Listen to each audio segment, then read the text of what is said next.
بسم اللہ الرحمن الرحیم۔ ابو مجھے بت شکن نبی کا قصہ سنائیے، کل کلاس میں سر کو سنانا ہے۔ عارف سر نے کہا ہے کہ جو درست جواب دے گا اسے سچی کہانیاں کتاب بطور انعام ملے گی۔ گھر میں داخل ہوتے ہی زارا ابو کے کمرے میں پہنچ گئی۔ ابو اس وقت دکان کا حساب و کتاب کر رہے تھے، اسی لیے بولے، ٹھیک ہے، 1 گھنٹے کے بعد مجھے فرصت ہو جائے گی۔ ویسے اگر چاہو تو الماری سے تفہیم القرآن اٹھا لو، سورۃ الانبیاء میں حضرت ابراہیم علیہ السلام کا یہ قصہ لکھا ہوا ہے، اگر سمجھ میں نہ آئے تو مجھ سے پوچھ لینا۔ ابو کا جواب پورا ہوتے ہی زارا دوڑی دوڑی الماری کی کتاب کے پاس گئی۔ وہ ویسے بھی بہت جلد باز تھی، اس نے طے کیا تھا کہ اسے کسی طور پر کل عارف اصلاحی سر سے انعام لینا ہے۔ تفہیم القرآن پڑھنے کے دوران ہی اسے الماری میں ایک دوسری کتاب نظر آ گئی۔ اس کتاب کا نام تھا آج بھی ہو جو ابراہیم سا ایما پیدا۔ اس نے اس کتاب کو بھی پڑھنا شروع کیا۔ تھوڑی دیر بعد امی کمرے میں داخل ہوئیں۔ انہوں نے زارا کو موٹی موٹی کتابوں کے درمیان دیکھا تو بولی، بیٹا کیا معاملہ ہے؟ آج تو آپ نے چائے بھی نہیں پی، آتے ہی کتابوں کے کمرے میں گھس گئیں، کیا کوئی اہم معاملہ ہے؟ زارا نے امی کو پوری بات بتائی تو انہوں نے اسے قصص القرآن نام کی کتاب اٹھا کر دی اور بولی، اسے پڑھو، اس میں نبیوں کے واقعات بہت تفصیل سے بیان کیے گئے ہیں۔ زارا نے فہرست مضامین دیکھی اور حضرت ابراہیم علیہ السلام کا واقعہ پڑھنے لگی۔ پورے 2 گھنٹے میں پورا واقعہ اس کی سمجھ میں آ گیا تھا۔ قصص القرآن نامی کتاب جو مولانا حفظ الرحمن سیوہاروی صاحب نے لکھی تھی اسے بہت پسند آئی۔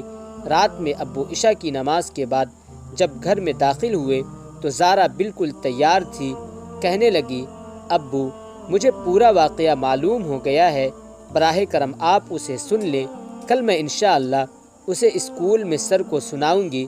ابو کرسی پر بیٹھ گئے اور زارا نے بت شکن نبی کا قصہ سنانا شروع کیا۔ حضرت ابراہیم علیہ السلام عراق کے شہر میں پیدا ہوئے تھے۔ ان کی قوم اللہ کو چھوڑ کر بتوں کی پوجا کرتی تھی۔ ان کے ابو آزر خود ایک بڑے مذہبی رہنما اور بتوں کے تاجر تھے۔ ابراہیم علیہ السلام ذرا بڑے ہوئے تو انہوں نے بتوں کے بارے میں اپنے ابو سے سوالات کرنے شروع کر دیے۔ ان کو حیرت تھی کہ لوگ خود ہی بت بناتے تھے اور پھر اس کی پوجا کرنا شروع کر دیتے تھے۔ ابراہیم علیہ السلام نے کئی بار اپنے ابو سے بتوں کے بارے میں سوالات کیے مگر وہ انہیں کوئی ڈھنگ کا جواب نہ دے سکے۔ ان کے ابو کی سب سے بڑی دلیل یہ تھی کہ انہوں نے اپنے باپ دادا کو ایسا ہی کرتے پایا ہے۔ ابراہیم علیہ السلام نے کہا، آپ اور آپ کے باپ دادا کھلی گمراہی میں مبتلا تھے۔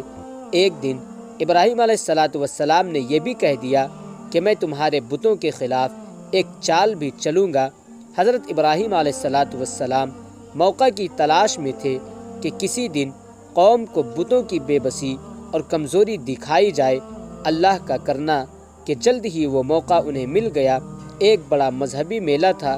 جب سب لوگ جانے لگے تو انہوں نے ابراہیم علیہ السلام سے کہا کہ آپ بھی چلیے، مگر انہوں نے یہ کہہ کر جانے سے انکار کر دیا کہ میری طبیعت بہتر نہیں ہے۔ جب سب لوگ میلے میں چلے گئے تو ابراہیم علیہ السلام ان کے بت خانے میں داخل ہوئے اور ایک ایک کر کے تمام بتوں کو توڑ ڈالا، صرف بڑے بت کو چھوڑ دیا تاکہ بعد میں اس کی طرف لوگوں کو متوجہ کیا جائے۔ جب لوگ میلے سے واپس آئے اور انہوں نے اپنے بتوں کی یہ حالت دیکھی تو کہنے لگے، یہ ابراہیم کا ہی کام ہو سکتا ہے، وہی ہمارے بتوں کے بارے میں برا بھلا کہتا ہے۔ ابراہیم علیہ السلام بلائے گئے اور ان سے پوچھا گیا کہ ہمارے معبودوں کے ساتھ یہ کام کس نے کیا ہے؟ ابراہیم علیہ السلام تو اسی موقع کی تلاش میں تھے، فوراً بولے، مجھے ایسا لگتا ہے یہ ان کے بڑے بت نے کیا ہے، پس اگر یہ بولتے ہوں تو ان سے پوچھ لو۔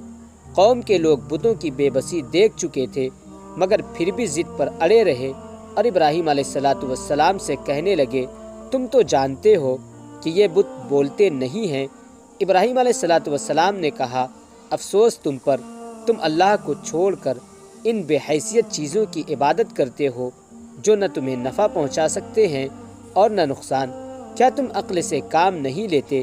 حضرت ابراہیم علیہ السلام نے بڑی حکمت سے بتوں کی بے بسی واضح کر دی تھی، مگر ہر زمانے کے نافرمانوں اور اللہ کے باغیوں کی طرح ابراہیم علیہ السلام کی قوم کی سمجھ میں بھی یہ بات نہ آئی، اور وہ ابراہیم علیہ السلام کو اس کی سزا دینے کے لیے تیار ہو گئے۔ ابراہیم علیہ السلام کو کیا سزا دی گئی، یہ ایک دوسرا قصہ ہے۔